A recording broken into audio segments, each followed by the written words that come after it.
Day Baba folks, we have with us today the day of St. Francis going to God. Nick Principe, who has spent quite a bit of time in Assisi and is has studied St. Francis. So he will be sharing. Yeah, it'll be a great time. I'm sure glad you're with us, Nick. All right, go right ahead. Thank you. So I think first thing, I'm going to give you a little background about my relationship with Francis. When I was a boy, growing up in an Italian family, um, my parents were very strict. And the only books that we had in the house, other than our school books, my brothers and I, is we had the encyclopedia. And that was casual reading. So, my father would say, if you want to learn something, you read the encyclopedia. So I did. I read the encyclopedia from one end to the other at the time. Um, and but I pestered my mother for something else to read. And my mother bought me a book, which I don't have it anymore, but I can still see it. It was The Lives of the Saints. And as I read it, I just became completely enchanted with St. Francis. And I remember thinking, as a Catholic, being told that, Jesus was the Son of God and the only one. I used to think how terrible it was for people who were born and died before Jesus. They missed him. And that people who were born after Jesus, the crucifixion, that they missed him. And I thought how wonderful it would be to just be with him. So that was where my thoughts were, even as a child. And so then when I read about St. Francis, and I realized that he had a relationship with Jesus 1400 years. I mean, that's, I believe, the time of Francis, about 1425, something like that. And I thought, wow, he had a relationship with Jesus long after the passing. So that kind of led me to tell my mother I wanted to be a Franciscan. And for the Italians, the Italian mothers are most happy if their sons are going to be priests. It's like, Jewish mothers want their sons to be doctors and lawyers. So the Italian mother said, you're going to be a priest. So she was thrilled with it, to the point we were living in New Jersey at the time. And she invited, somehow or other, I don't know how she got in contact with him, but she invited a Franciscan to come to the house. And it was this particular day. She was very excited. She had the coffee and we got to sit in the living room, which we normally were not permitted to be in there. That was for company. And we're very excited about this Franciscan who's going to come. And I'm sitting looking out the bay window in the front, and up pulls this great big black, sort of like, must have been a Buick or an Oldsmobile or Lincoln, something, a huge car. And out steps this 6 foot, 6'2", robust, ruddy looking man with a black suit and a collar, a priest collar. And I'm thinking St. Francis must be someplace, I don't know where, but where's St. Francis? Anyway, he comes up, and I'm looking down the street, figuring that this has got nothing to do with St. Francis or I expected to see a Franciscan, somebody with a hair shirt and barefoot, and not somebody pulling up in a luxury car. Anyway, he comes in, he introduces himself, and sure enough, he is a Franciscan priest. And he exchanges pleasantries with my mother, and then he asked me. He said, "Son, do you have any questions about the Franciscans? I understand you're interested in maybe even wanting to join." And yeah, I've always been very impertinent. Um, borderline rude, but I've never been shy, especially when it comes to questions of pertaining to God. Even with the Mandali, I was always impertinent. And I'm glad now because they answered all my questions. Not once did anybody refuse, even if I asked something that now I think was pretty silly. So he asked me if I had any questions, and I said yes. I said, I thought Franciscans had to take a vow of poverty. And he said, oh, yes, my son, we take a vow of poverty. I said, but you're driving a beautiful car. You've got this well-tailored suit. And I didn't want to say you obviously haven't missed a meal. But that was what I was thinking. And he said, oh, yes, my son. He said, what you say is true. He said, but everything I have belongs to Jesus. And the first, my immediate thought was the hypocrisy. That here is, the Franciscan has nothing to do with the life of St. Francis, at least what I had read about Francis. And so that was the end of it. I completely forgot about it. So now, fast forward my first trip to India, and I'm introduced to Mani. And Mani, my name, it's Italian. It's Nicholas Principe. In Italian, it would be Nicola Principe. And Mani greets me in Italian, and she starts speaking to me in Italian. And I spoke a little bit of Italian when I was a child, because that was the language my grandparents spoke. And when I stood there looking like an idiot, she said, you don't speak Italian? And I said, no, I don't. And she said, oh, you must learn Italian. Now, is actually, I think it was the key that started my curiosity about Francis, reawakening that, because I had no thought of going to Italy. My thought was, I mean, I had been to India in total 8 or 9 times. So whenever I had enough money to travel, I went to India. I never traveled even except to go to Sakari or Shirdi. I wasn't interested in touring around the country. I didn't want to go see the Taj Mahal. I wanted to be with the Mandali. So she said, okay, and she didn't say go to Italy, but she said learn Italian. By the way, that's the only direct instruction that Mani ever told me. So I struggle with that even to this day, trying to master the language. Because, Mani, I don't know what she did with other people, but she never asked me to do it other than that. So now I'm home, I'm married, raising a family. A subsequent trip to India, I'm riding the bus back and forth from Nagar, from the trust compound to Mirzad. And Jane Haynes is sitting in the first seat. And the bus was so crowded, and I'm standing in the step well where the door is. The door is closed, of course, and I'm standing holding on. And Jane Haynes is just facing me, just 2 feet away, something like that.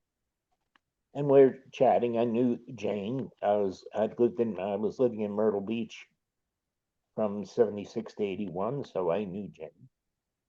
And she said, in just casual conversation, she said, have you been to Assisi yet? And I said, no. She said, oh, you must go. And when you go, and she gave me a name, and that name was Valerio Violati. But I completely forgot about it because I couldn't afford to go. It wasn't on my radar. And I even forgot the name she gave me, Valeria. Now, about 13 years ago, uh, my daughter was working in Iraq. It was in between wars. She was there for a year, and she was scheduled to come home November, like I said, maybe 13 years ago. I'm cloudy on the dates. And she gave me a round trip ticket to Italy for me to meet her in Italy. And we were going to have a vacation in Italy. And I had never spent time in Italy, even though my heritage is there. So now, and we were not planning on going to Assisi. We were going to go to Portofino and a couple other places. I wanted to go up on the Ligurian coast, which Baba, where Baba had been, even though he had been to Assisi. It just wasn't on my radar, really. Well, what ended up happening is the weather was terrible. Venice, we were going to go to Venice at St. Mark's Square. They were suffering from what they call acqua alta, which means high water, because Venice floods. So that was the end of that. It's November. We couldn't go there. We couldn't go to Venice, St. Mark's. Portofino was out of the question. It was too far north. So we ended up going to Assisi.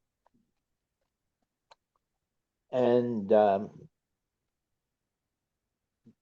I ended up staying. I was so enchanted with the town that my daughter ended up leaving. She was going on to travel to Israel and some other business. She had some business thing.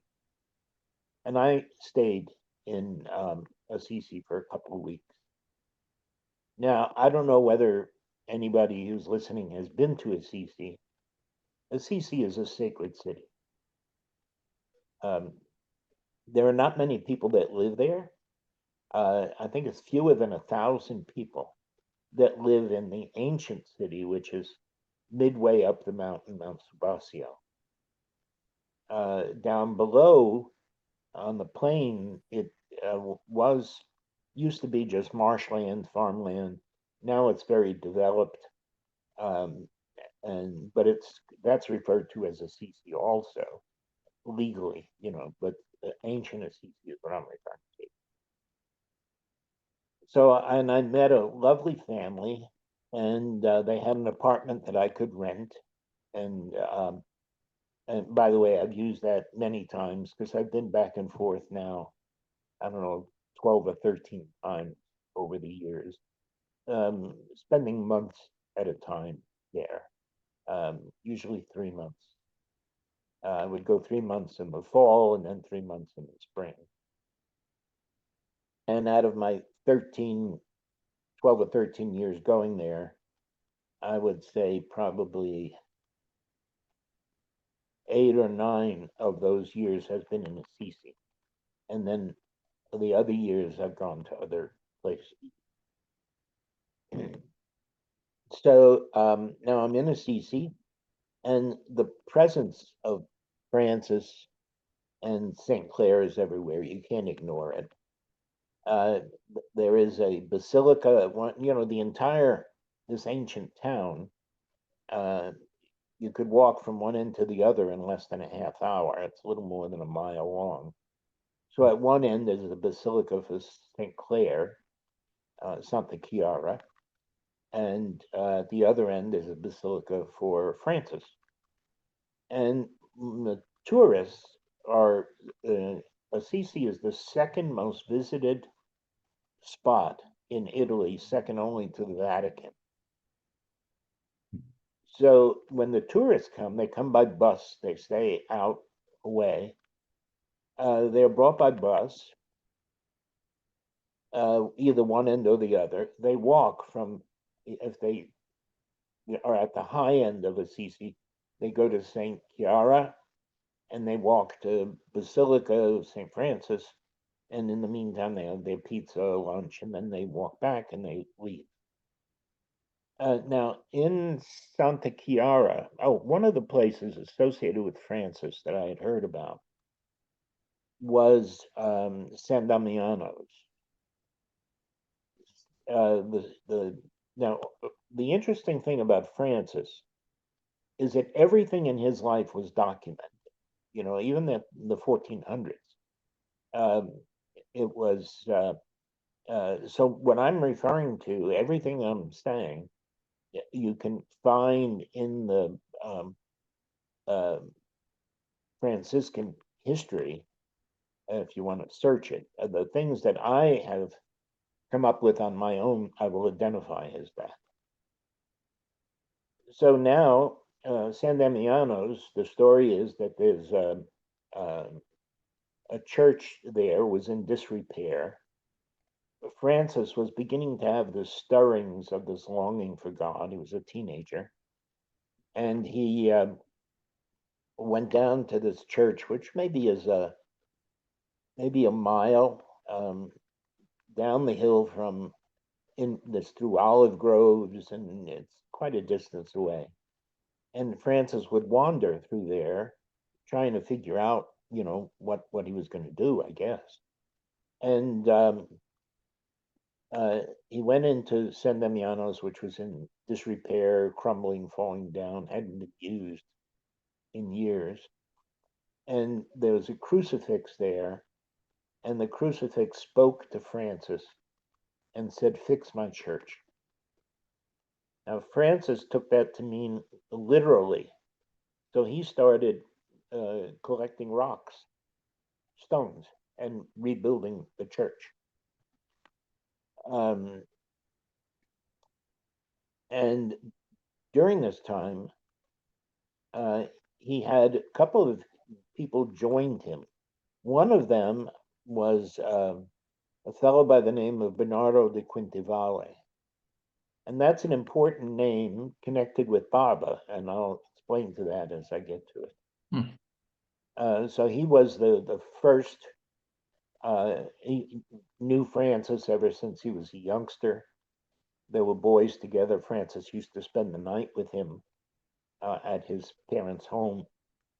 Um, so, Francis, well, as a matter of fact, I'll tell you now, when Baba went to Assisi and visited the cave where Francis was, and I presume everybody, if you haven't seen that or read about it, it's most important, I think. Baba spent 24 hours there. He had been in Santa Margarita and Portofino and went with the men, or sent a couple of the men first to find a cave. And then he went and spent 24 hours in that cave. And they felt they were directed by Baba. And Baba people still go, that you can go to the cave and when Nick, Baba walked, yes. I'm sorry.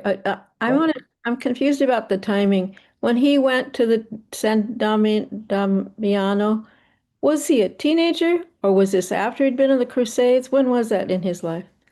No, he was a teenager. He was Oh, still struggling to find out. He was unsettled. okay. I would put it that way. Um, but the reason I wanted to mention about Bernardo, not only was Bernardo his first disciple, but I'll tell you in a minute why Bernardo's connected with Baba. So when Baba left the cave, he spent 24 hours there, and as you read about it, Kitty mentions it. There were diaries kept, uh, and I think you can find different things online. There were videos. Pete Townsend had done a video about it because he was with, I forget the woman from England who had been in Portofino with Baba in the 30s, but the women did not go to Assisi, but they knew everything that was going on. It was the men that was sent to Assisi that stayed. So now Baba leaves the cave and he's walking downtown through the streets.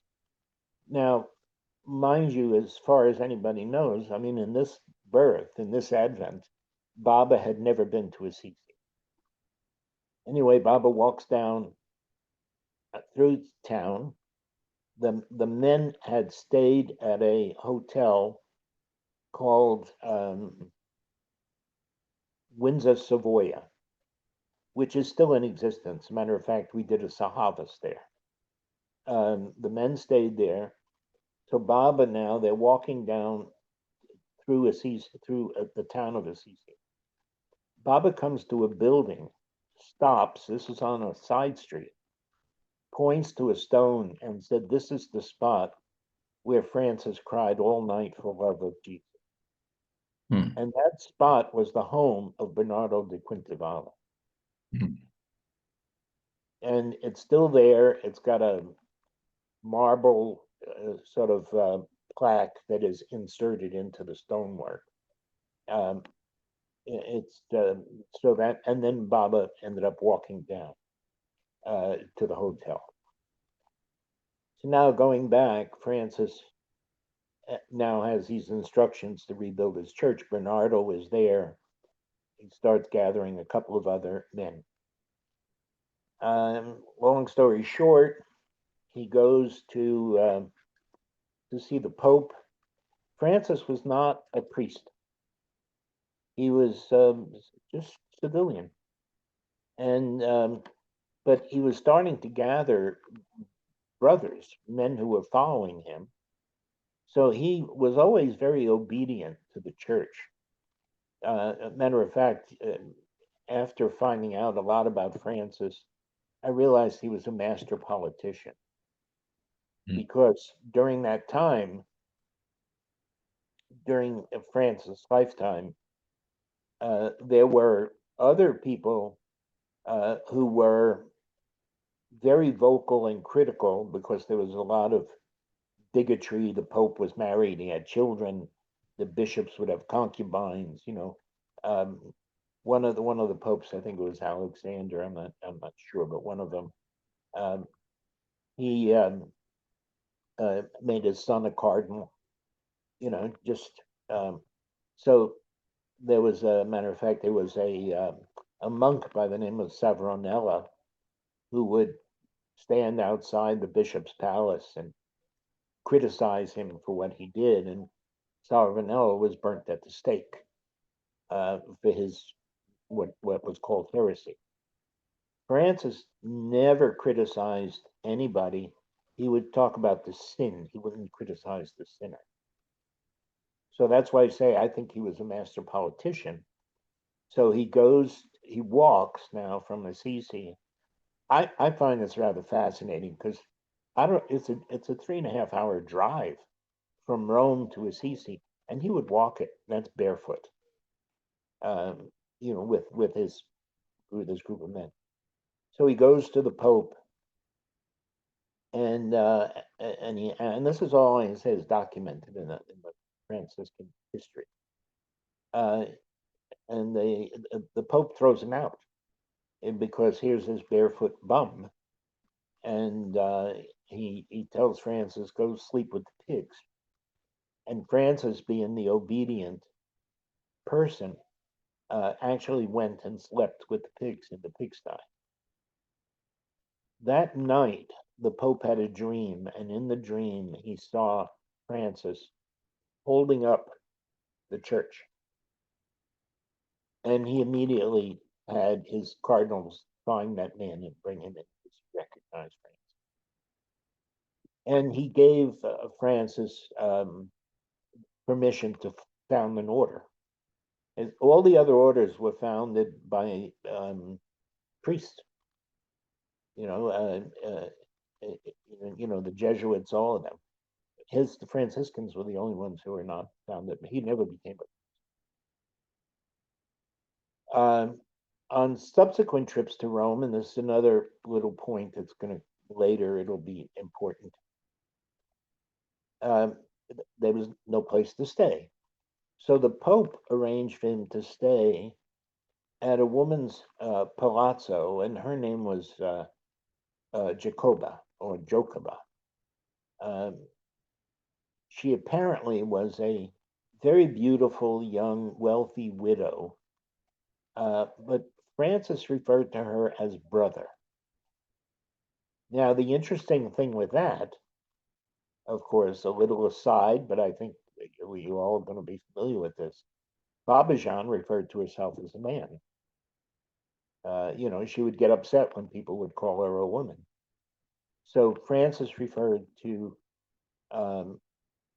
Jocoba as a man, brother, he would call her. Now, in the tradition, actually, again, a little side story. I'm trying to tie this all together. Baba's sitting in Mandalay Hall one time. A young man came. He had for Baba's darshan, he had a full beard.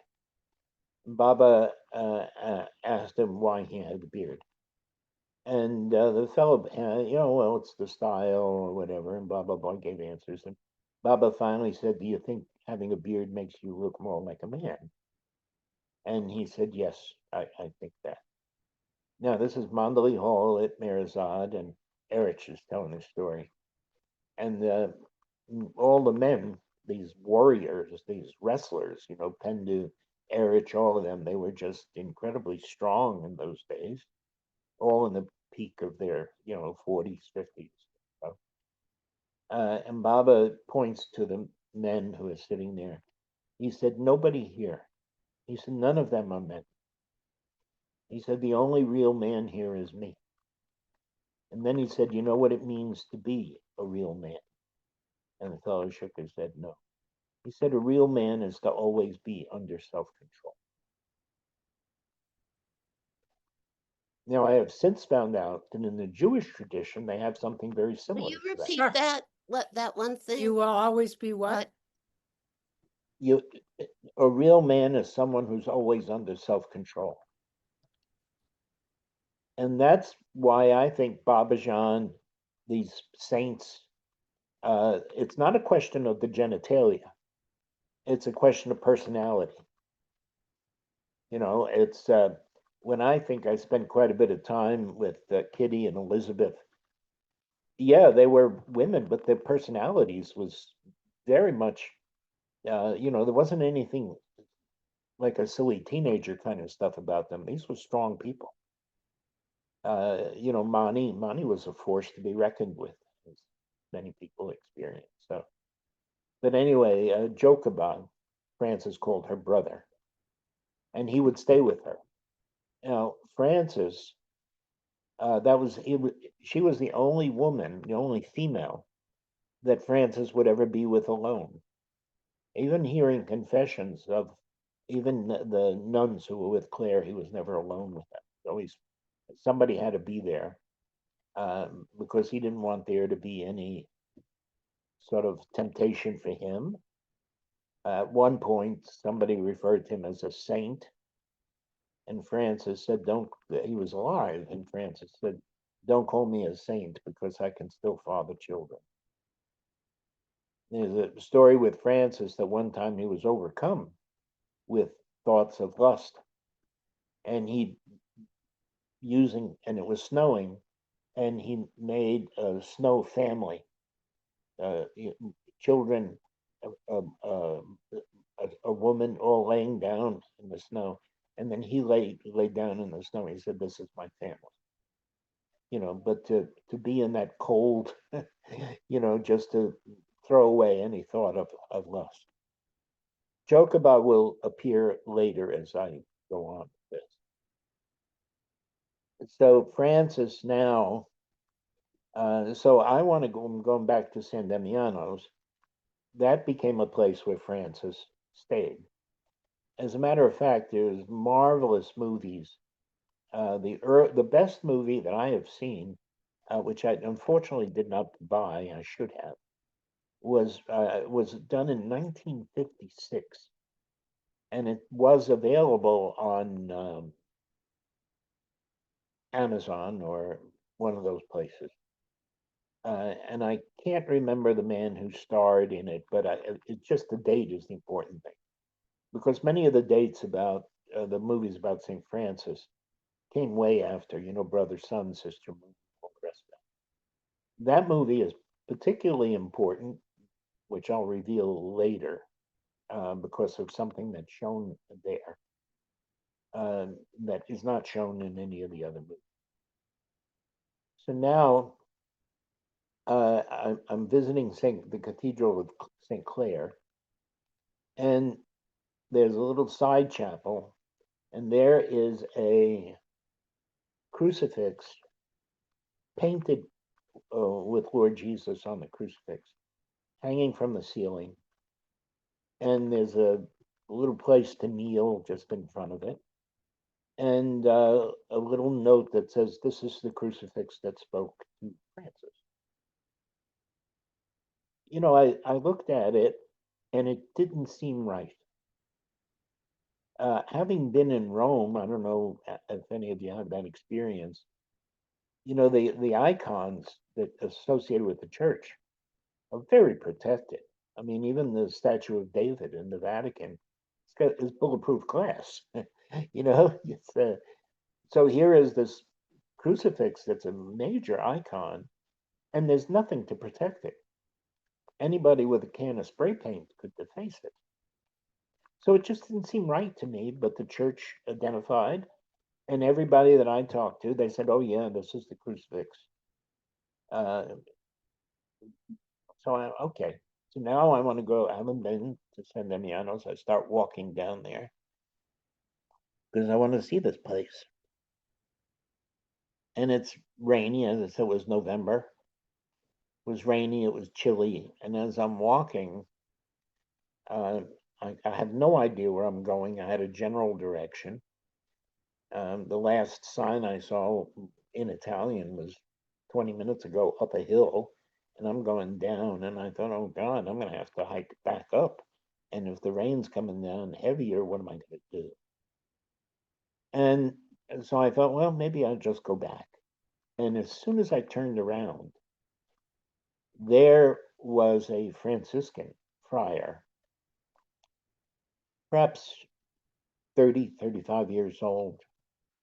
You know, the typical Capuchin, you know, garb that they wear. I don't remember if he was barefoot or not. Look to see. Anyway, I had some broken Italian. He had a little bit of English. And we greet each other. And I asked him, dove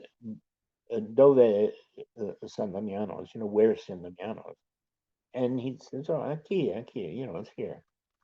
And I said, okay. And he asked me my name, and I tell him. And he asked me where I'm from, and I tell him.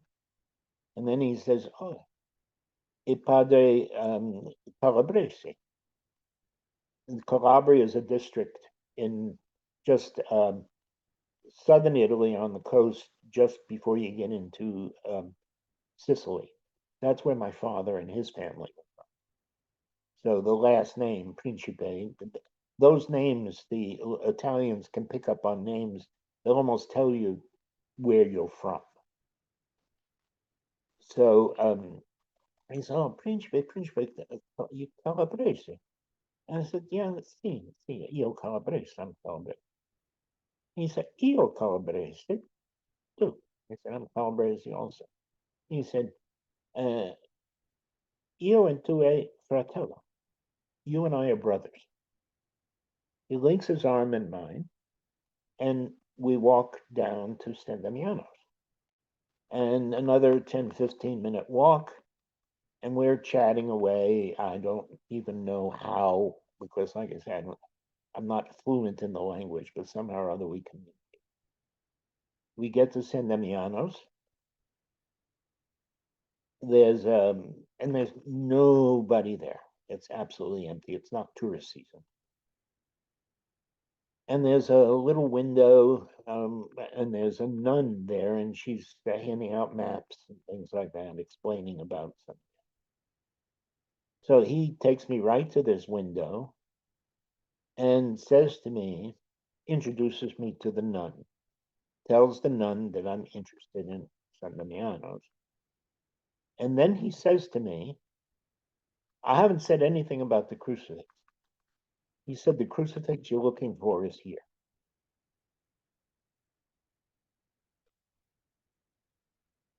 The nun at that point hands me a map. And I turn to thank the monk, and he's gone. I don't see him anyplace. I'm looking around like he just disappeared. You know, I don't know, a doorway someplace, I don't know, but he was gone. I take the map, I thank the nun, and she tells me the crucifix you're looking for is here. I haven't said anything to anybody about it. I go into San Damiano's. Now, mind you, this is a church that's, when Francis was there, it was in the 1400s. So, and it was old when Francis was there because it was already in disrepair. So we're thinking about something that's maybe 1,000 years old. So there's the main church, and if you read about Saint Francis, he describes what he saw in there, and there are still some things, some parts of you know, paintings on the wall, things like that that are still there, the original. But there's a little side chapel off to the right. The side chapel off to the right has got iron bars from floor to ceiling, and there is this beautiful crucifix, and it is not a painted image. It is the human form of Lord Jesus. And immediately, it just made more sense to me that because now they could lock it up. During the day, it was open, so people could go in and out. And there were a few local people who would go in. And there's an altar and the crucifix hanging above it. And this little room is not any more than, if it's 10 by 20, maybe small room. And there on the altar is a beautiful vase with a dozen long stem white roses. So again, going back to the crucifix at Santa Chiara, there wasn't a single flower. And here is a dozen beautiful white roses.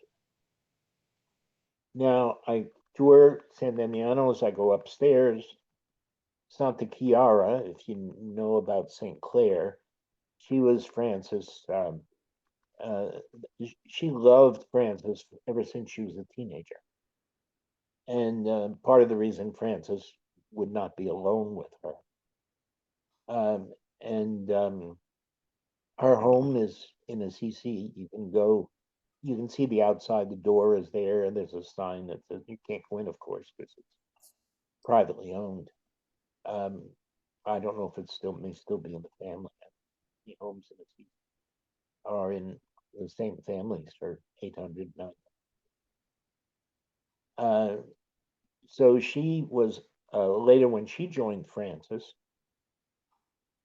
she and the nuns that were with her lived upstairs on the second floor. And that's where Claire died. And when I walked upstairs, the nuns just slept on the ground, sort of like Saint, the nun in India who was sleep on the ground all day. But anyway, Claire would just sleep on the ground. And where her body lay, that was kind of roped off.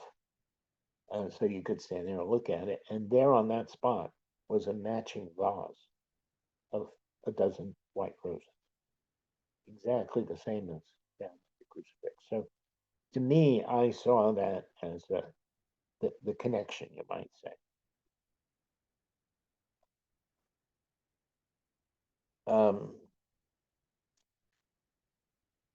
So,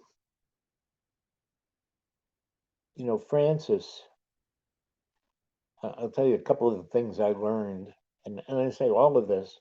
There's a book that I have that I'm going to recommend if you can find it. We Were with St. Francis. This is written like the Tales of the New Life.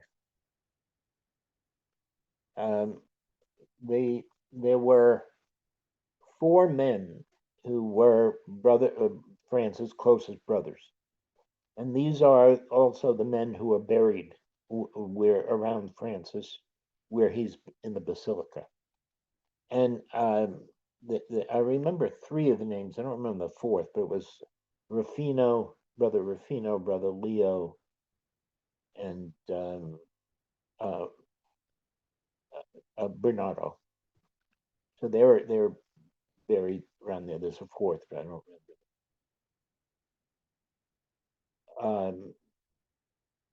we'll come back to that because Brother Jocheba is buried down there. She's the only female that's buried there. And a lot of people don't know because it says brother, they don't know that it was a woman. But we'll get more to that because she's quite a person in France's life. So here's a couple of things I heard from people in Assisi. This is not documented anyplace. You know, the interesting thing about churches, Catholicism, if it wasn't for Catholicism, France's body would have been lost forever. You know, the church has done wonders as far as preserving these. But if they didn't agree with something, they completely erased it from history. Baba, you know, Francis was in India, and Baba said that he got God realization. Now, the Franciscans, they will talk about Francis going to Egypt, but as far as they're concerned, he never went to India. So, and this little note about Francis being in getting God realization, I read that in Glow magazine, which is Nashwan's magazine. I'm sure you're all familiar with that. And it was notes from somebody who was with Baba, Deshmukh or somebody, and Baba explained all about Francis getting God realization. I believe it was the same way that Sai Baba got realization. There's apparently a master who takes a body periodically for those who don't have the living master. Baba had said about St. Francis, by the way, he said is the only person who got as far as he got on his own with no living master.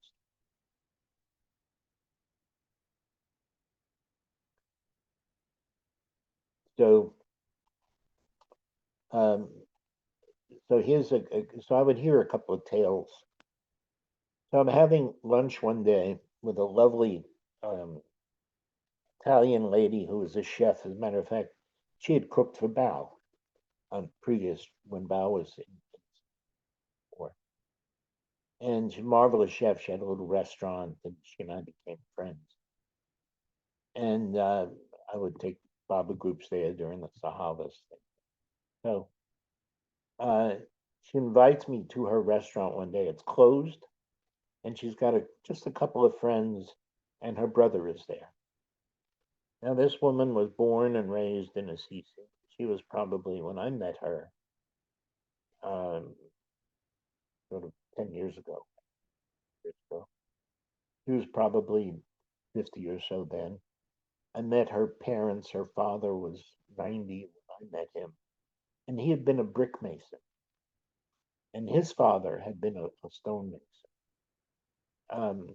So we're having lunch one day, and there's a little town not too far from Assisi called Gubbio.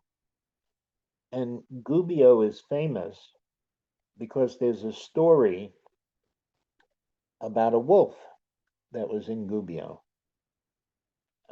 So this is during Francis' time, and the villagers approached Francis, and they asked if he would come and do something about save them from this wolf. They were terrified about this wolf, even though the wolf had not ever hurt anybody, but they were afraid the children couldn't go in the woods.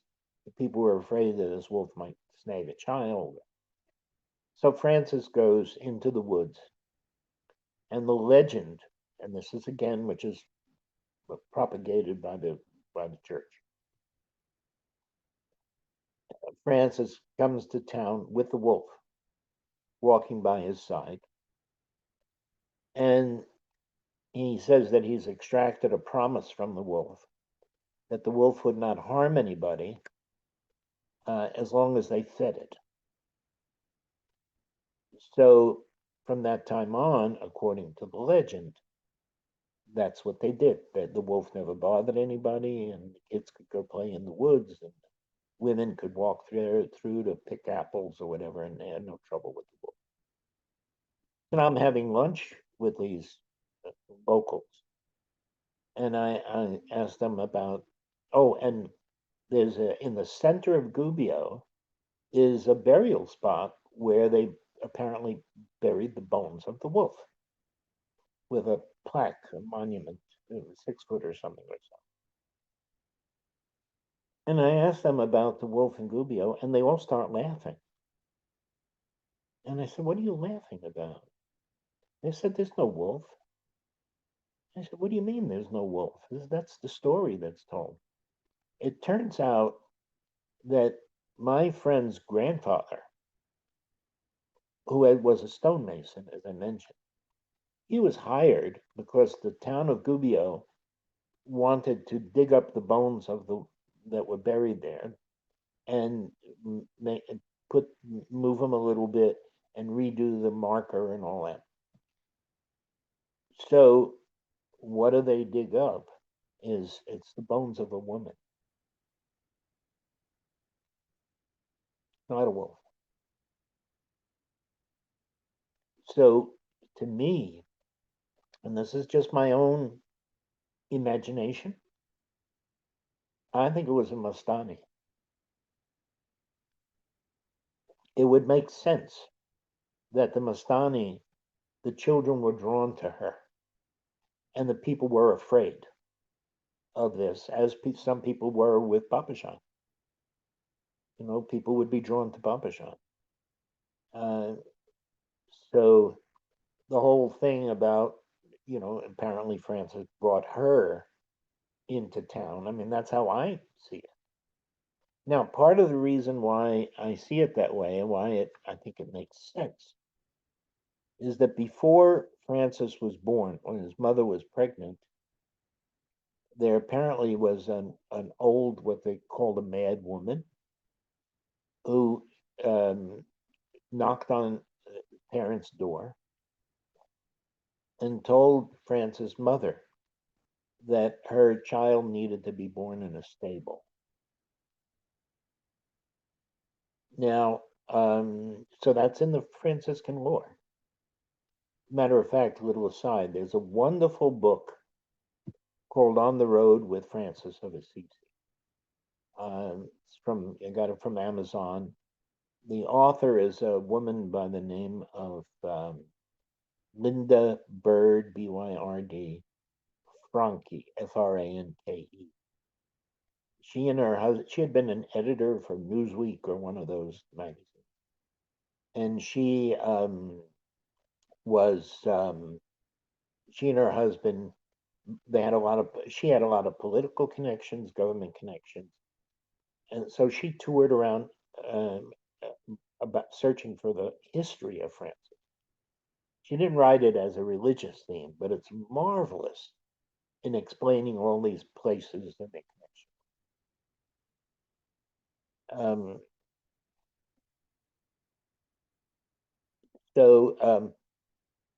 So here is this woman, this Mastani, I think, who's now, where was Francis born?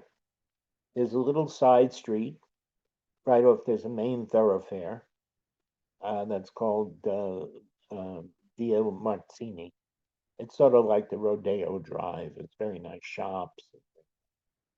My apartment that I've stayed in many times is right upstairs on that street. So she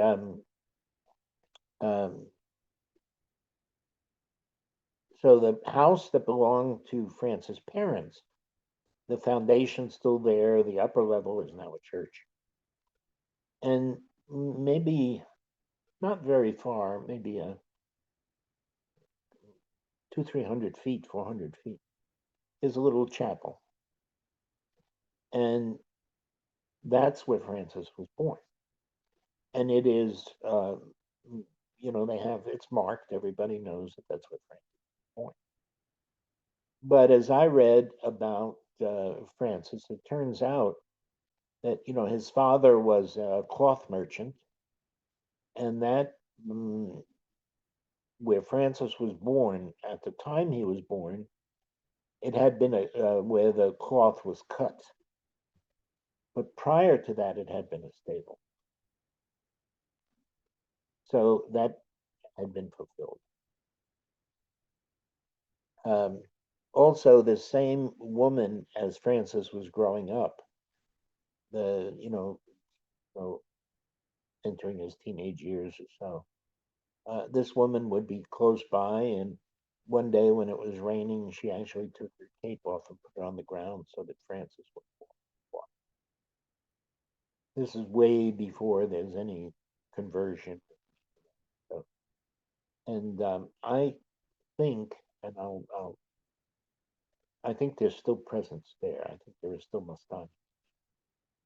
They had one episode. Well, I've had a couple of marvelous episodes there, but one particular one, I think. And what happened? This is just. I was walking. I had been to the Basilica of St. Francis. I was walking up to town to get a cup of coffee and go back to my apartment. And there, there's all stone houses and shops, and also entrances to apartments. So sitting outside this one place is a woman, 35, 45 years old, somewhere there. And she's got a bunch of different things around her bags. And our eyes just met for a minute. She's across the street. I just looked. There was nobody else around. And I continue walking, and then I turn around, and she's not there. I figured she's gone inside. But I didn't think anything of it. So now I get to the coffee place, and I'm sitting there. There's an outdoor place to sit, and I'm at a table, and sure enough, this woman comes. There's plenty of seating around, but she comes right to me, and she's like turning like this, and I'm getting bumped a little bit. I didn't mind, but I thought it was strange. And she sat right across from me at a table and just stared at me. It was pleasant enough. There was no hostility or joy or anything.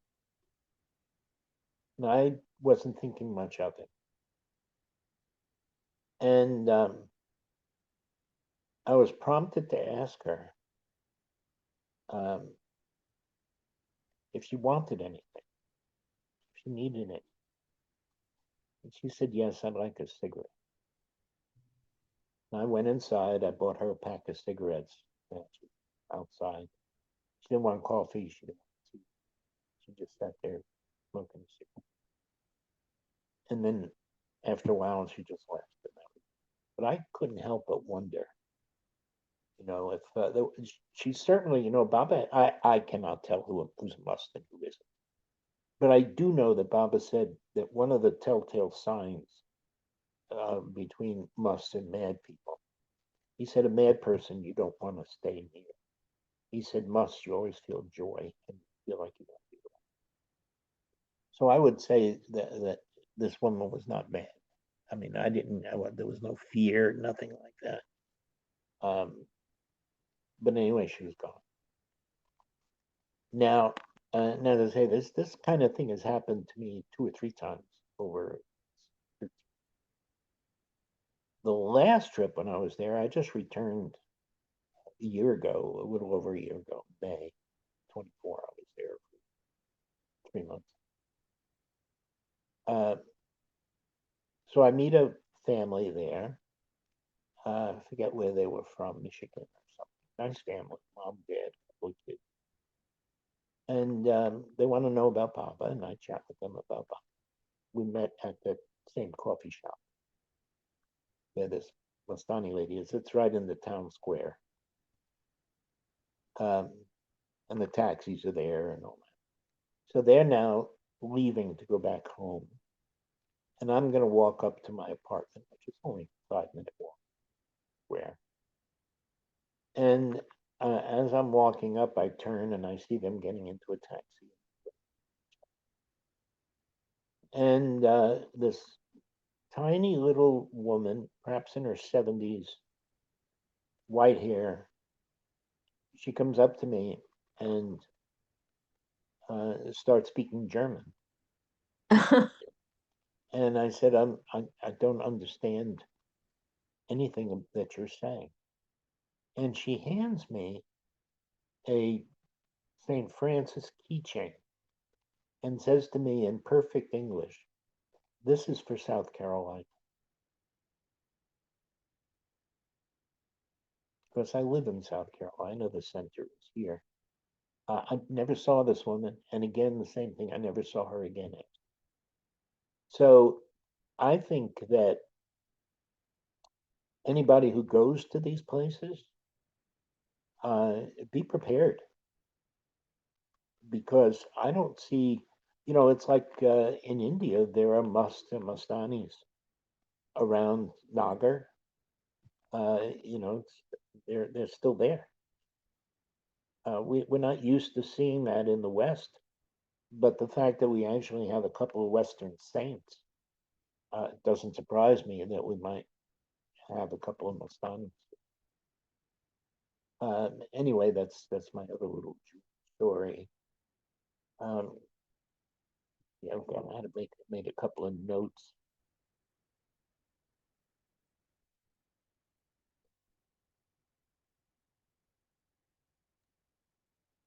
So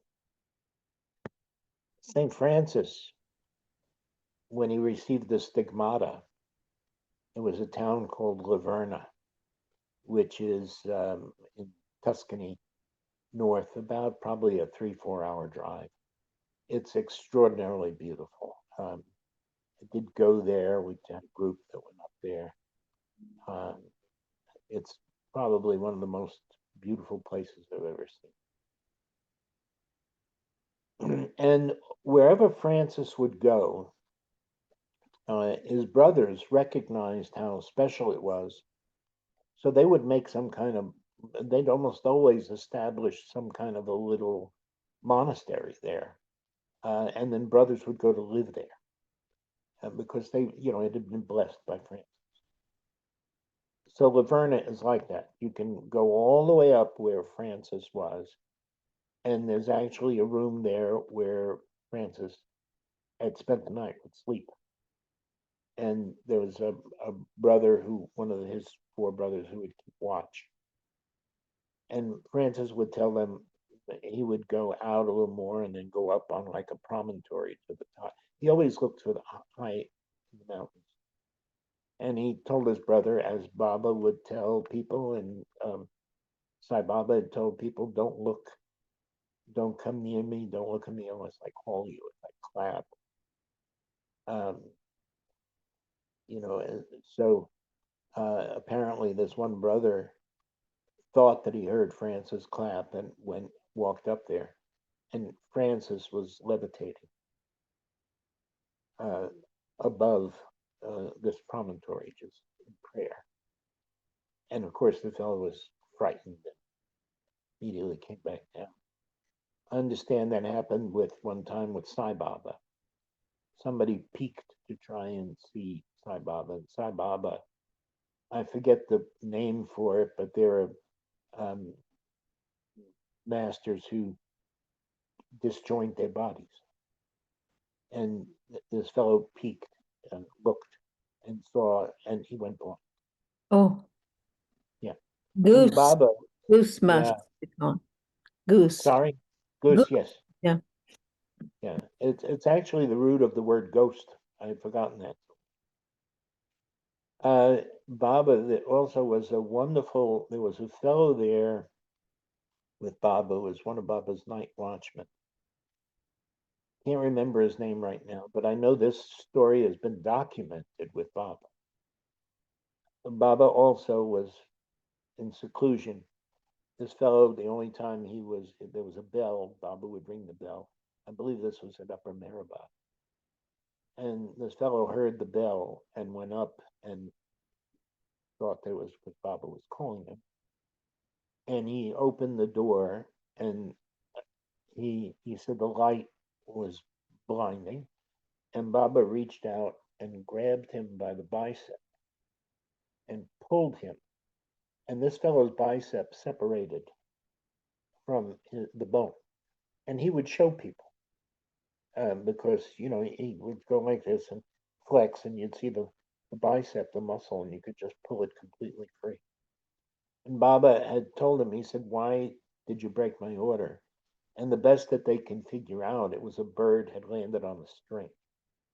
So there's a bell and a string to where this fellow was sitting, or tied up somehow. So there must have been a bird or something. But he said Baba told him, he said, "If I didn't save you," he said, "you would have died. You would have lost your life." So, it's, yeah, as I say, these. Now, the reason why I mentioned that, I just saw just a couple of days ago, Franciscans are an extraordinary group. There is a saint. His name was Giovanni, from a town called Cupertino, and he's actually Saint Joseph now. That's what Giovanni. And he is the patron saint of aviators. And the reason why, because he was documented, he would fly around rooms 70 times. They documented. He did it in the Vatican with the Pope. Everybody who was looking, they hired investigators and doctors and all kinds of people to try and figure out what trick they were doing. He was doing. They ended up. They were so concerned because people were flocking to him that he was sent into these obscure monasteries. And the same thing happened when he was in the monastery. It didn't matter what he would do, menial work, whatever it was. But that is a theme that seems to run through Franciscan a bit. Anyway, I just thought I'd throw that in there, but I actually saw that recently on YouTube. St. Joseph of Cupertino. It was fascinating to watch, but apparently completely documented. So now Francis has the stigmata. By the way, the name I mentioned before, Valeria Violati. When I finally was getting ready to go to Italy, I emailed a couple of friends of mine and said, "Do you know anybody in Assisi that I could contact Baba people?" So I don't know if any of you know Frank Parker. He lives in Florida now. He had lived in India for 8 or 9 years, working in the archives. Wonderful, wonderful.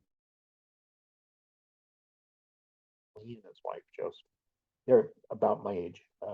But when Frank had traveled extensively to Portofino and to all these different places, a matter of fact, if you can ever get him to do one of these talks, you'd really enjoy it.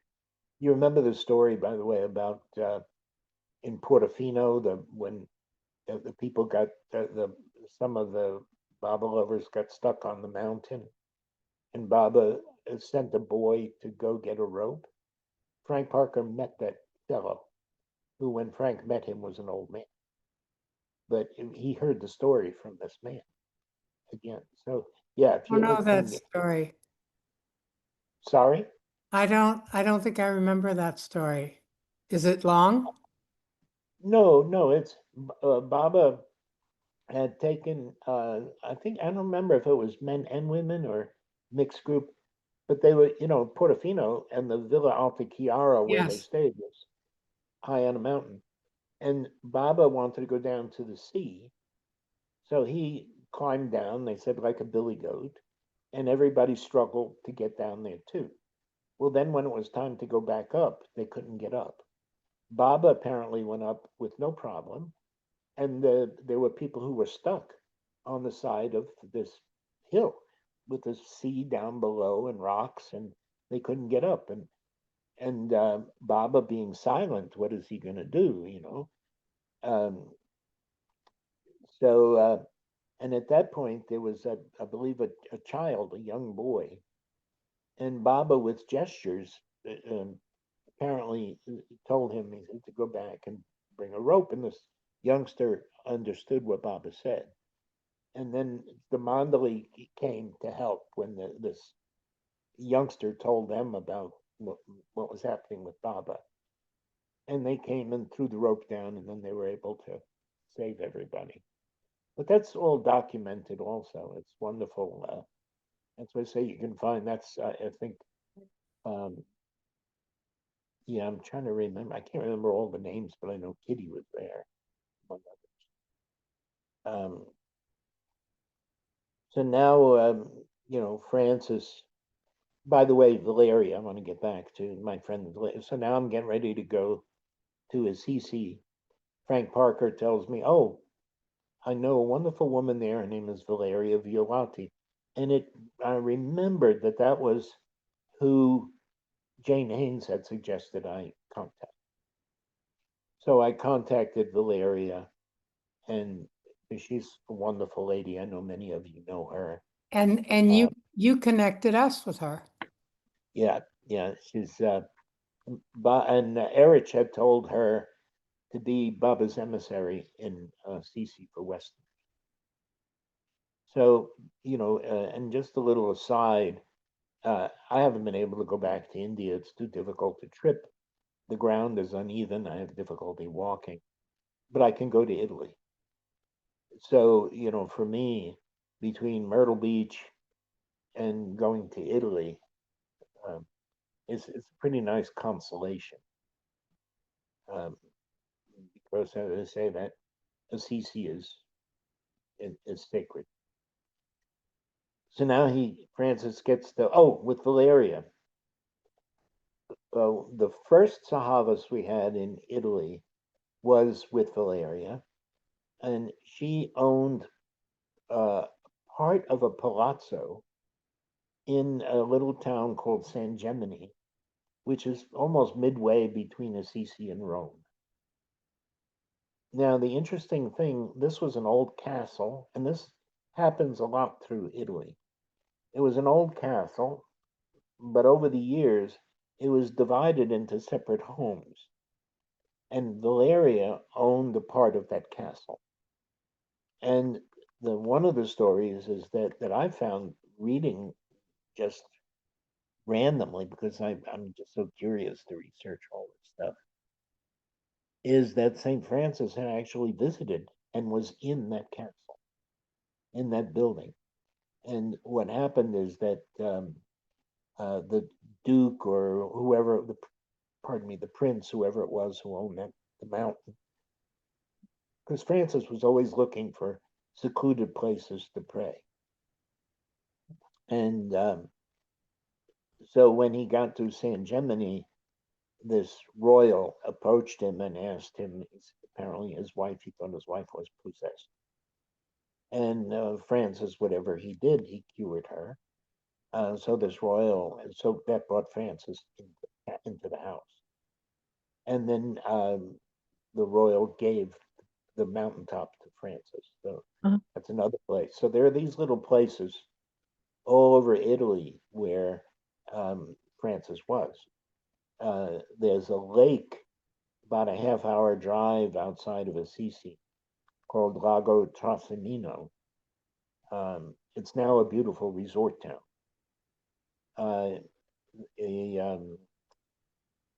There's an island out there called Lago Maggiore, or excuse me, Ile de Maggiore, the big island. You can go to it by launch. Valeria took me, and there is a cave there where Francis spent 40 days. Oh, my. And he apparently was rowed out there by one of his brothers, and he stayed there for 40 days. The only thing he had was a single loaf of bread. And when the brother came back after 40 days to pick him up, Francis had only eaten half a loaf of bread. Yeah. So, and it's probably one of the most beautiful spots I've ever been to, because as soon as the launch, there's only at that time, there were 17 people living on the island. It's the kind of thing that you got to be born into a place like that. You can't just go. but I think there's an inn, a real estate place. There's not a real estate place to stay, and there's a couple of restaurants. But the minute we got off this launch that took us out, it's about a half-hour ride on the launch. We were surrounded by birds, all kinds of birds. They just came up all around our feet, everywhere. We walked over. There's signs marking where where the cave is, and I had to sit down because I was overcome. I was almost intoxicated with fragrance. By the way, speaking of fragrance, going back to San Damiano's, there's a woman, I can't remember her name right now. She is from Colombia, not Colombia, South Carolina, Colombia, South America. She had lived in India for some period of time, whether it was months or a couple of years. A young woman. So she was coming to Assisi. And she was going to stay with Valeria. But Valeria had something to do, some prior arrangements. So she asked me to escort her around and show her the different places with Francis. I took her to San Damiano's. We walked into that side chapel. I didn't say anything about my thoughts and suspicions and all that. We walk in that chapel and she immediately breaks down in tears. She said it feels like the Samad. She was fresh, had come directly from Mhm. Sorry, Yeah. she's bowing down where? at San Damiano's. Oh, To at the the crucifix. palace. No, No. at the crucifix that spoke to Francis, San Damiano's church, The real crucifix. Okay, the real got crucifix. it. Yeah. Now, when I mentioned about the movie in 1956, the movies that are made about St. Francis, all the ones that are popular now, Brother, Son, Sister, none of those were filmed in Assisi. Mhm. They won't permit anybody to film there. They were filmed in Perugia, which is the next town over. Mm. So Mm. I found this 56 film. Actually, I saw it on Turner, I think, the first time I saw it.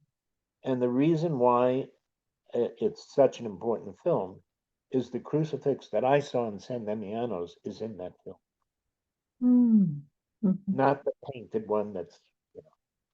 And they make reference to this is the crucifix that talked to Jesus. Mm. I mean, they talked to Francis. I forget the actor's name, but that crucifix, he's talking to the crucifix, and Is but it black that's and what white? Sorry, he's is it black? talking. He's talking to the actor is talking to the crucifix, and apparently we don't hear it, but apparently he hears the voice. But that's the crucifix that's in that movie, and that movie was filmed in Assisi. Ah. You see, so that was 56. Mm. Now, another little side thing, why this, I love the mysteries. To me, this is it's like Catholic mystery. Um, one of my very early trips to Italy, the new Pope, Pope Francis, had just been elected Pope. I knew, I knew in my heart that he was going to be in Assisi on the anniversary of Francis. I made my reservations to go back to Italy, and I arrived in Assisi the day before he got there. Now, I'm in an apartment upstairs, and Valeria, who had a little farm outside of Assisi, and we have arranged that she's going to come into town because I'm sort of living right on this, like I say, Rodeo Drive, and I figure I'm going to have a pretty good view of the Pope someplace. Well, sure enough, the Pope, he's there with, security and all this other stuff is there. And I'm downstairs at the street level, and of course they've got the iron barricades and here comes the Pope mobile with Francis standing up in it. And I am about 6 feet away from him. And then the Pope mobile is maybe going 5 miles an hour. It's very slow. And he would periodically stop and, bless people, and mothers would hold their babies up. And the thought that I had was that there was just such love emanating from that man. Mm. Now, Valeria, who had driven, could not get into town because the roads were all blocked for security.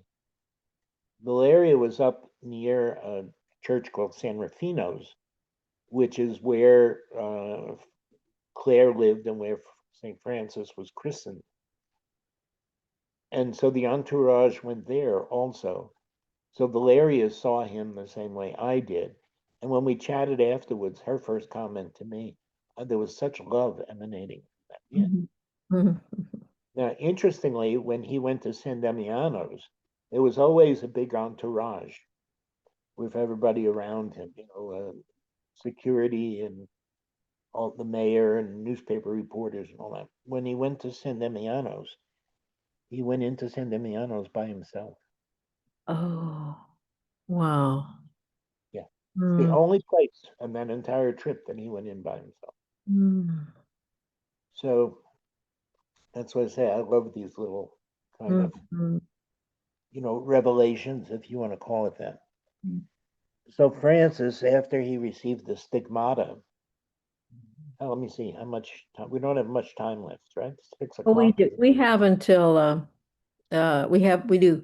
We can go on until I think we have another. I'll check, but yeah, there's time.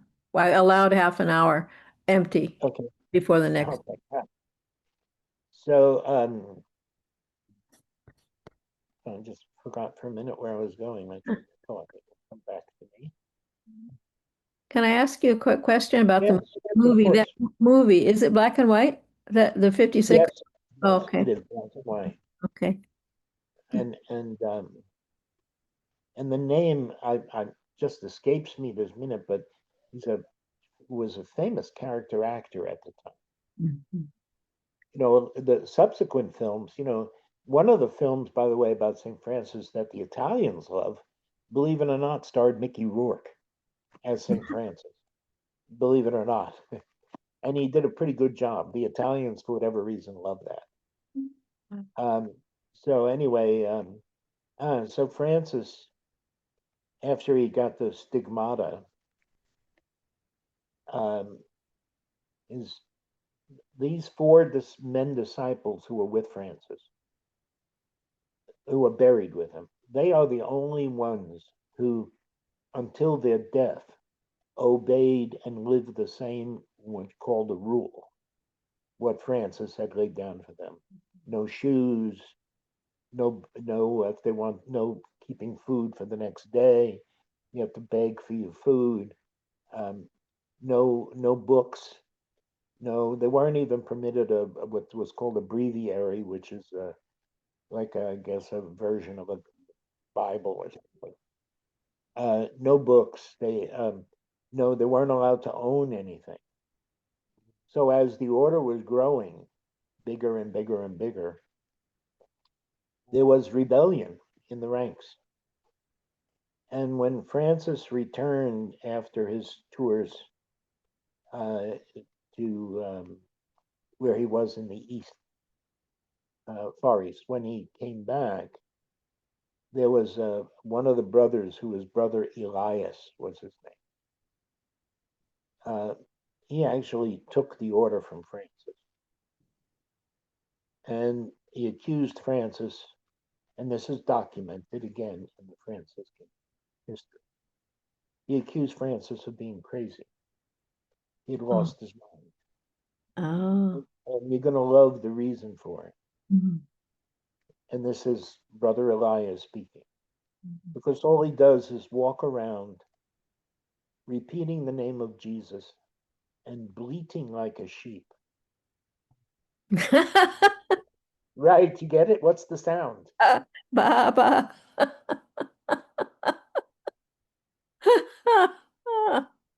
exactly.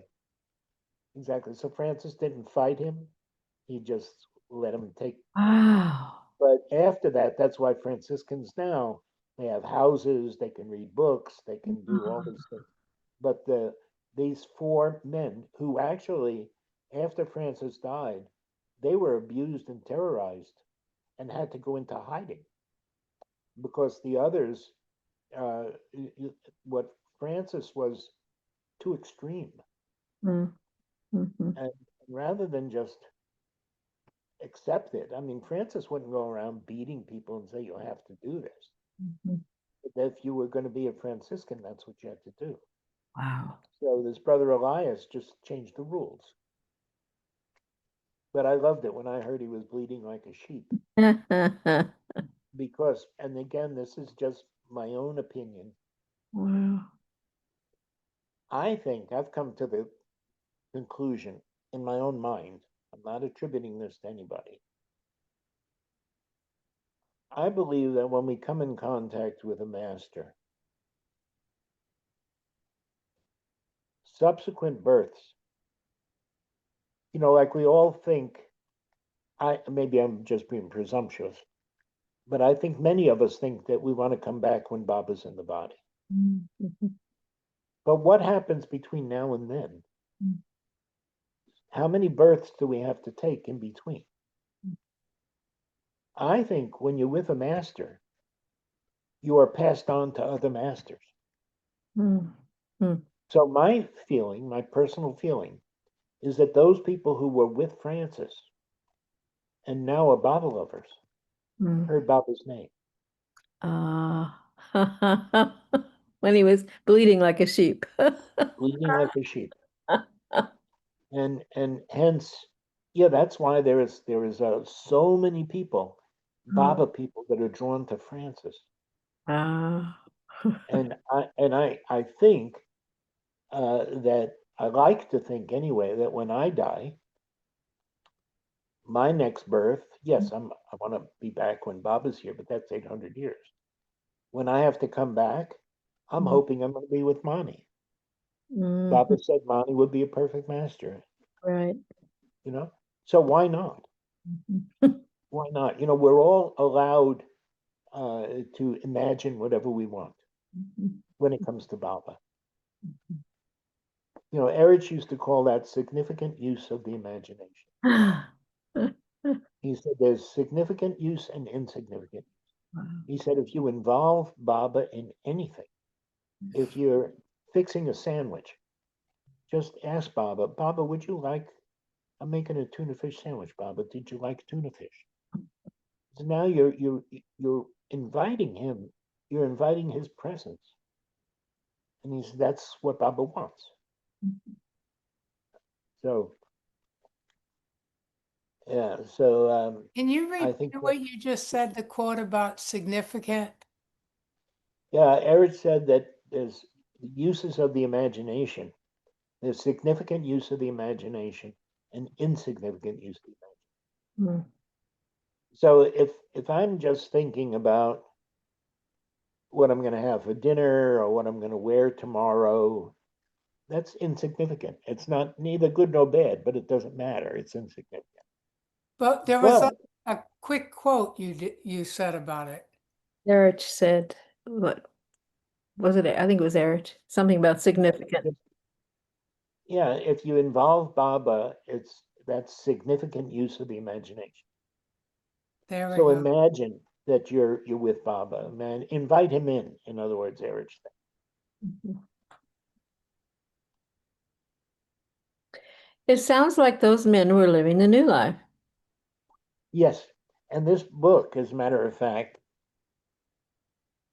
Mm, if you can find it, this was printed in Italy. mm. Uh, it's I got this probably in the 60s or 70s, early on. And let me see if I can find the copyright on it. Is there an author? Uh, yeah, it's an early Franciscan story, edited and translated by Salvatore Butler. It was printed by Franciscan Herald Press in Chicago.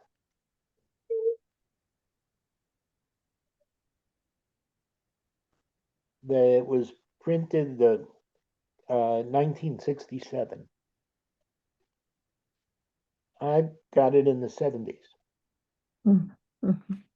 And it is these four brothers who were traveling with Francis all the time. The bishop who was convinced that Francis was trying to find out whether Francis was really, as people were calling him, a saint, or if he was a fraud. So he asked his four brothers. Essentially, they were spying on Francis. They didn't realize they were doing that, but the bishop had asked them to send reports about what Francis was doing. So many of these are only one or two paragraphs long. They're not written in any particular, there's no prose or poetic style. They were just these simple monks who said, this is what happened today. All right. This is what Francis did today. Amazing. Yeah. And Wow. that's why it really is like the Tales of the New Life. Like a journal. Yes. Uh-huh. Yeah. And they apparently gathered all this, Hmm. sent it back. And of course, that's when, Hmm. they did decide that Francis, I mean, he was regarded as a saint while he was still alive. Ah. But you would think, would they not feeling disloyal to Francis to be reporting on him like that? No, because they were, as I mentioned earlier, the one thing that Francis did, he was very obedient to church hierarchy, Mhm. and he passed that on. So these men, they were just asked to write notes, Mhm. like a diary about what Francis was doing. I don't think they even thought about the fact that they were spying on Francis, but that's, you know, Mm. but these saints and masters, their lives are always chronicled. Mm. And so they, I mean, Baba, we know everything about Baba, even from before he was born, right? Right. He almost always had somebody almost physically with him. Very, very few times was Baba ever alone. And I think when you go to the cave in Assisi where Francis was, that Baba then went to, I think I there are like, 3 or 4 caves around there, and those were you don't get his that.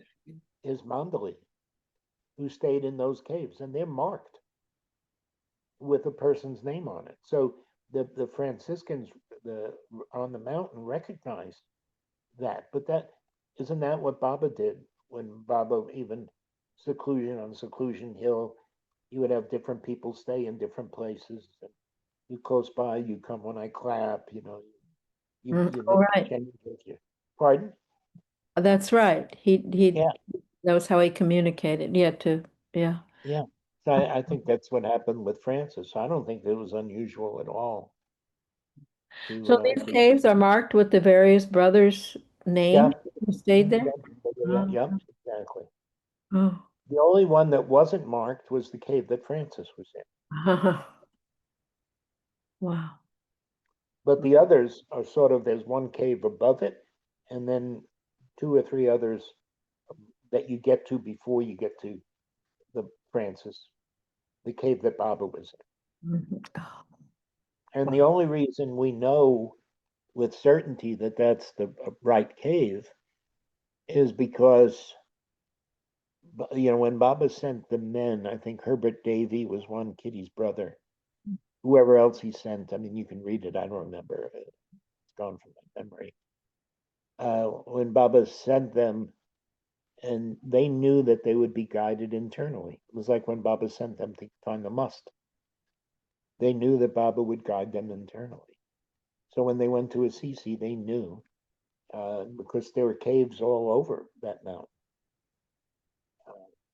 So yeah, so this particular cave, when they found that, they knew it was the cave that Francis was in.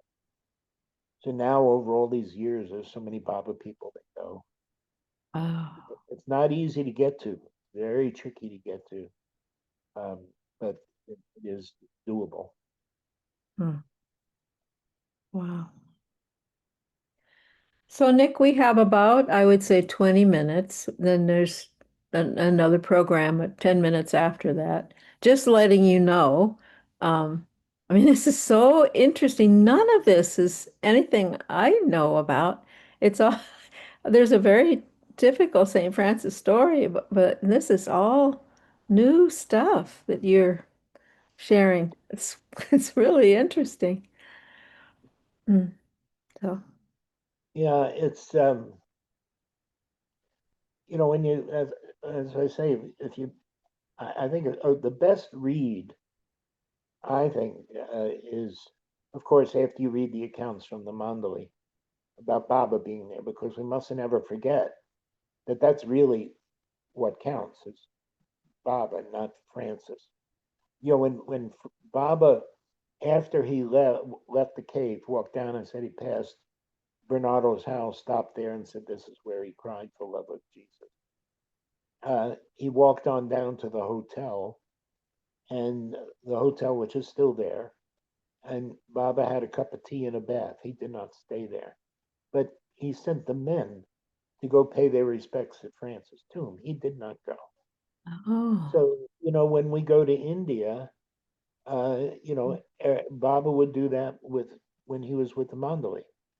So when I was there in the early days, Erich would take us to Sakori or Shirdi or Pune to pay our respects there. But that's all it was you pay your respects and you remember that you have like the God man, right.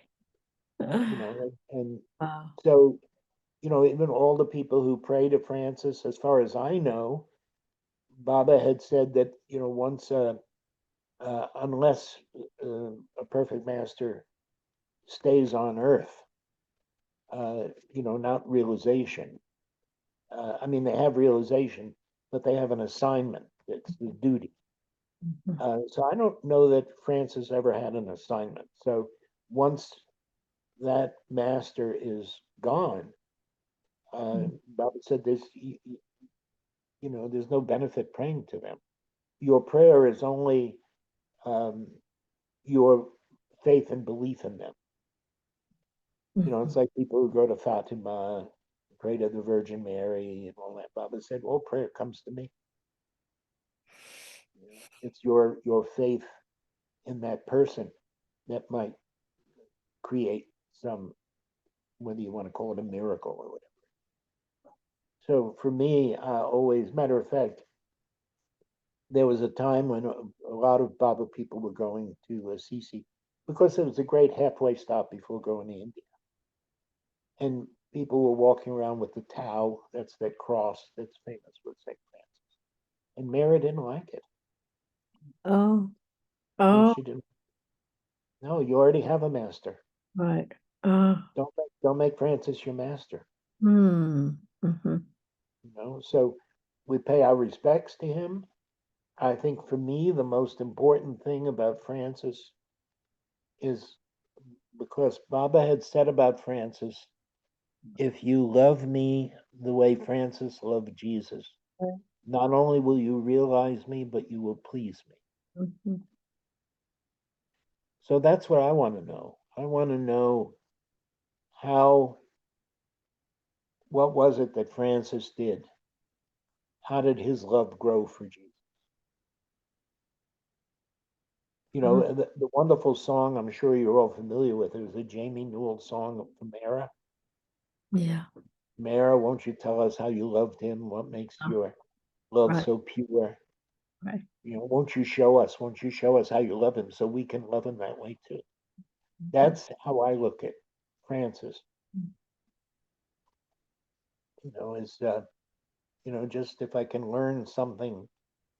And he was apparently, like for instance, his submission to the church officials. To me, that's a marvelous Baba thing. Mm.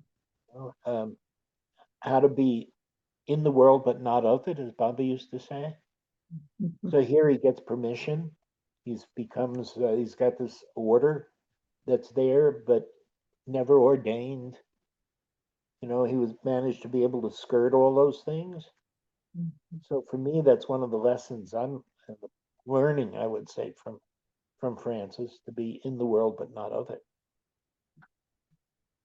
Well, so after this new order by Brother Elias was started, were they the official Francis, Yeah, that's the the Franciscans now. official? Yeah.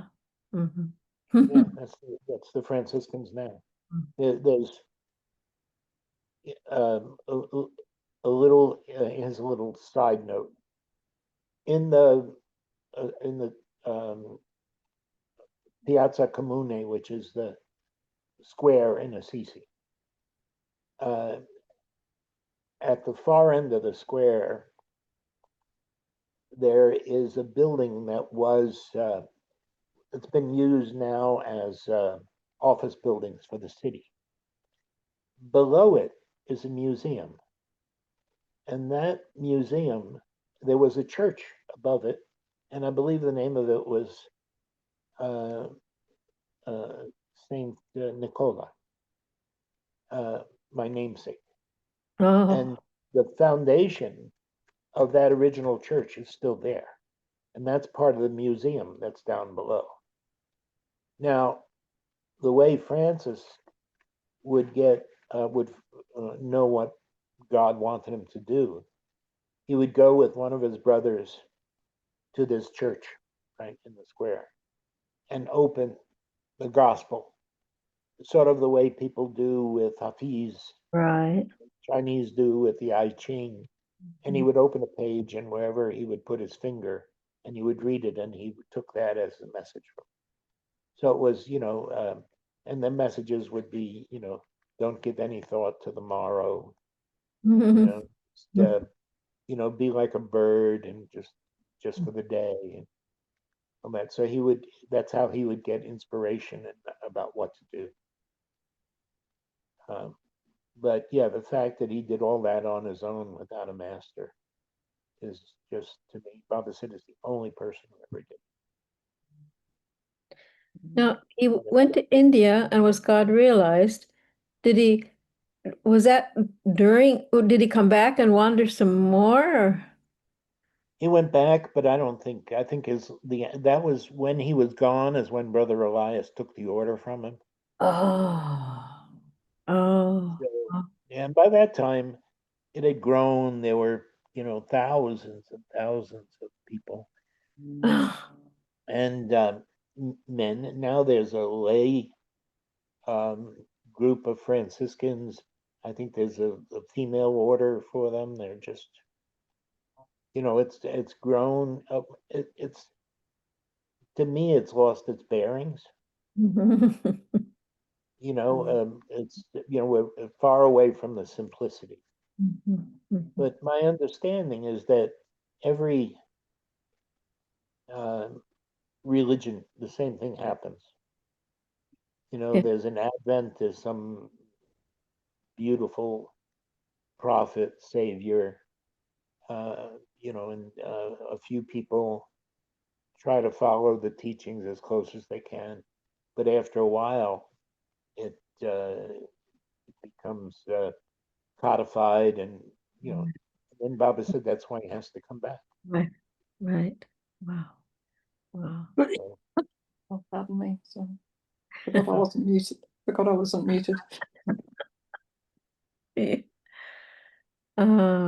We've kept you a little longer than your normal, Nick. Are you doing I'm okay. I'm okay. I can't think this is just of anything else so interesting. Well, so to. these four men, did they just wander and beg and They barefoot pretty much hid. to They were die? beaten. They were beaten. They were chased.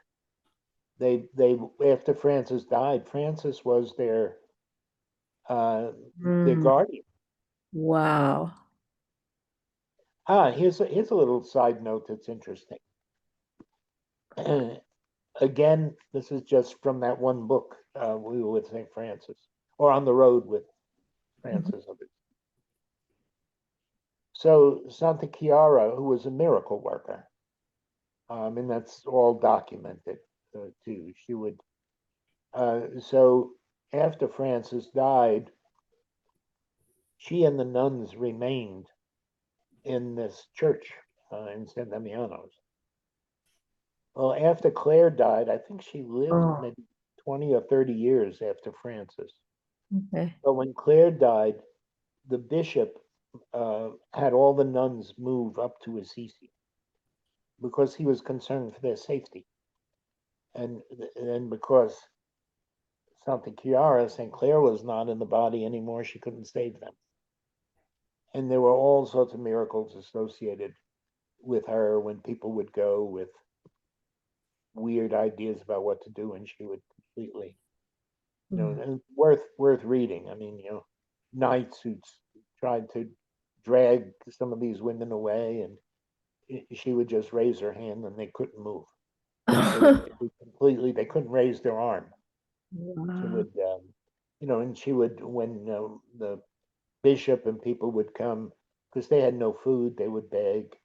Um, she would just, tell them go to the cupboard, and there would be loaves of bread. Mhm. So after she died, all the nuns moved up to the basilica, which is they're still there. It's where Claire's body is there. So San Damiano again fell into disrepair. Oh, oh. In the early 1900s, the Italian government put it up for auction. Well, you'll never guess who bought it. The British Viceroy to India. Right, right. And it stayed in his family for over 100 years. And within the last, I don't know, 50 years or 75 years, whatever the dates are, you can find out. But he donated it to the Franciscan family. So the Franciscans have it now. So now it's a working monastery. The Franciscan monastery. Yeah, San Damiano. Uh-huh. yeah, yeah. Uh, So now when you go there, there's the flowers in bloom, and the monks and nuns are walking around, and all the singing and prayers and all that. It's a working monastery. so what about the nuns, that order of Clares? Is there are they, is there a split? Are they all part of the church? The, Well, I like, think they're all part of the church, but I don't know much about that. uh, And I don't know, that may be the Carmelites. uh-huh. Oh, I don't know. mm. Um, Now, here's one other little side. Yeah, the more these things come up, the more my memory is jogged. Um, the origin of Begin to Begin, the song that Baba liked. Mm-hmm. Mm-hmm. So do a search for it. It's fascinating what you find. Most people, it was a song that was popular in the early 1900s in Spain. So people associate it with a Spanish dance. Uh-huh. But as you do further digging, as I did, it turns out that there is uh, Dutch, an order of Dutch nuns called the Beguines, Beguine, Right. Yeah. and they have a vial that they believe is the blood of Lord Jesus that was Oh taken my from his goodness. side. Really? And every so many years, that vial, which is dark brown and solid, will turn bright red and become liquid. And when that happens, they dance in ecstasy. Oh my goodness. Wow. So to me, that's I see that that's begin the begin. Dance in ecstasy Oh, for the love of Jesus. oh my goodness. And that was makes so much more sense that that was Baba's favorite. Oh my goodness. Wow. Yeah, Oh. yeah. Wow. And that little jewel, believe it or not, I mean, I'm just loaded up with trivia. That little jewel, believe it or not, I read in the Raleigh News and Observer probably 30, 40 years ago. And I've since done a search on YouTube, and all of it is there. Uh-huh.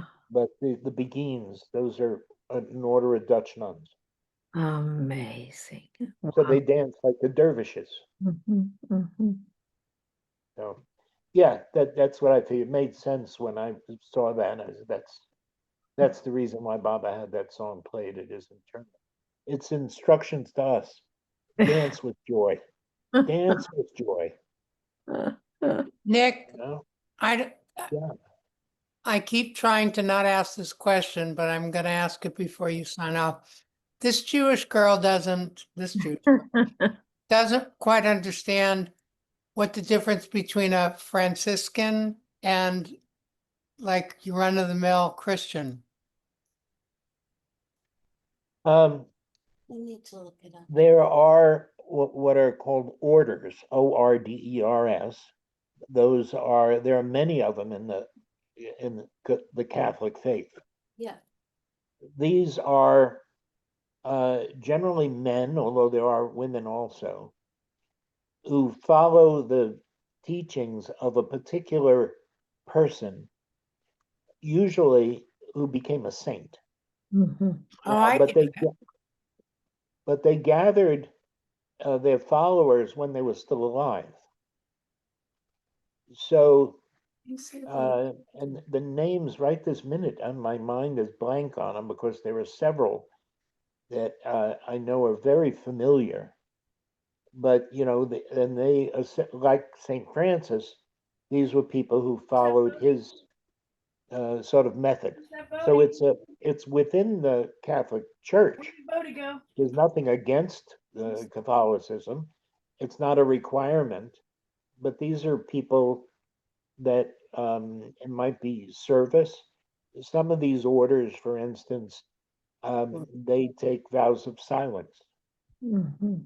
So they live in monasteries, and because their founder, the person that they celebrate his presence, uh, maybe taught them that silence was very important. So there are some of these monasteries where there's absolute silence. You can go on YouTube, by the way, what you might enjoy. You can go on YouTube and do a search for monasteries. There are some. I just saw one the other day on YouTube. It's in Greece, and it's at the top of a mountain, and you can't to get there. You have to be part billy coat. So these were far away places. They're all under the Pope. They're all in the Yes. Catholic Church. In the Catholic Church, they're all under the Pope. Yeah. The new Pope is Augustinian, and there's the Dominicans and, Yes, Franciscans. thank you. Thank you. Yeah, that's what I couldn't remember any of those names.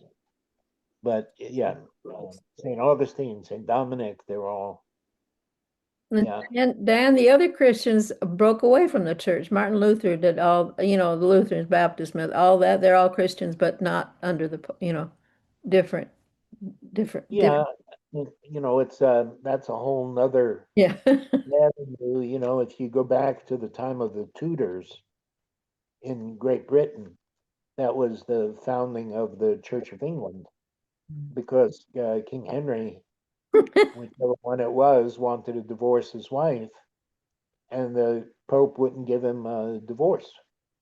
And so he completely cut himself off from the church and established the Church of England so that he could divorce his wife and marry. So, yeah, that's the foundation, and that's history. I mean, that's not a big secret. It was, yeah, when you look back, if you read historical stuff, it's really makes you wonder how we got here. Well, you can see why Baba needed to come and clean Hey, it up. Betty. Yeah. Hey, Baba, Anve. Hey, Baba. How are you? We're all good. Bonjour, Anve. Bonjour, mademoiselle. Nick, He's- Well, we're just finishing up with Nick, Anve. I'm really sorry to disturb. No problem. I'm just letting you know where we are. We're about ending one meeting and gonna go into another. It's always, you just show up. It's great. I'm glad you. I'm glad- Every time I think of Baba and every time I think of Zoom. Now, on the other part, my company took away the phone which was given to me, like for my work calls, and they have installed Zoom in my phone where I can make international calls and it's a number associated. So, I was checking that up today. And I see, can I get connected to my Baba calls from this new application? And it said yes, and that's how I landed over here. I'm Jai sorry Baba. to disturb you people. Time for me to sign off, and you can, Yeah, I want to say Uh, good night to everybody and thank you. this has been Good night, thank you, sir. Nick. Thank Nick, can I Good just, night. have I got time to say quickly that, I also have trouble walking. And I managed to get to Maribad for the first time in 9 years this year, and with my Right. four-wheel walker. And Yeah. so I managed to walk to the tomb a few times with that, but the bus was always there with Poppy helping me get in the bus and everything. So managed really well. So My walker is right here next to me, right, yes, I was mine. but we're still, we can enjoy love. Absolutely. This is. If you see your face, you have to say Jai Baba. Mhm. Baba bless us all. Good night, Thank- everybody. I'm going to sign Hey, off. Baba, Nick. Thank you. Thank Jai Baba. Jai Baba. Jai Baba, Jai Baba. This has been wonderful, Nick. Yeah.